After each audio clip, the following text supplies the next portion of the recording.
अगर आप इस बार ओल्ड टैक्स रिजीम के तहत आईटीआर भर रहे हैं और एचआरए यानी कि हाउस रेंट अलाउंस पर टैक्स छूट का दावा कर रहे हैं तो आपके लिए एक जरूरी अपडेट है। आयकर विभाग अब एचआरए क्लेम की पहले से ज्यादा सख्ती से जांच कर रहा है। ऐसे में आईटीआर फाइल करने से पहले आपके पास 4 जरूरी डॉक्यूमेंट्स होना बेहद जरूरी है, ताकि बाद में नोटिस या टैक्स छूट रद्द होने जैसी परेशानी से बचा जा सके।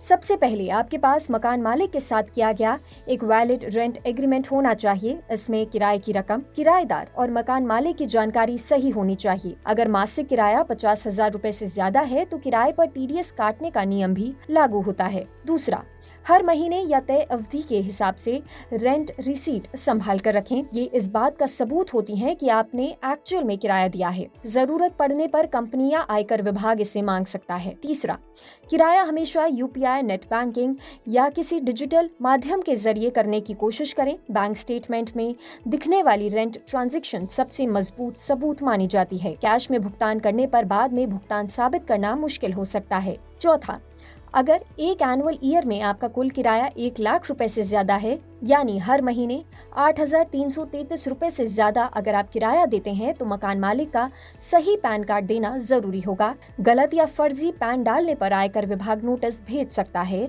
और एचआरए छूट भी रद्द हो सकती है।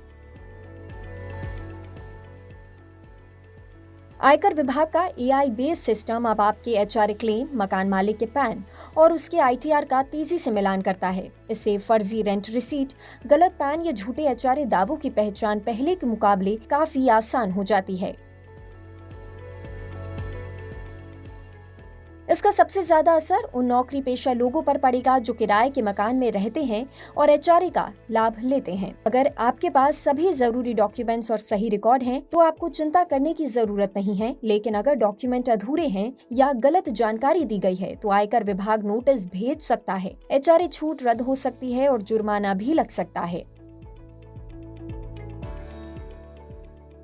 ऐसे में 31 जुलाई 2026 तक आईटीआर भरने से पहले अपना ईआईएस जरूर जांच लें, यानी कि एनुअल इन्फॉर्मेशन स्टेटमेंट। आईटीआर और कंपनी को दी गई एचआरए जानकारी एक जैसी होनी चाहिए। किराए का भुगतान संभव हो तो हमेशा ऑनलाइन करें और अगर मकान मालिक के पास पैन नहीं है तो उनसे फॉर्म 60 या लिखित में घोषणा जरूर ले। ध्यान रहे, एचआरए पर टैक्स छूट का फायदा केवल पुरानी टैक्स रिजीम यानी कि ओल्ड टैक्स रिजीम में ही मिलता है। इस पूरी खबर पर आपकी राय क्या है, हमें कमेंट सेक्शन में जरूर बताएं और ऐसे ही अपडेट्स के लिए देखते रहें जी बिजनेस।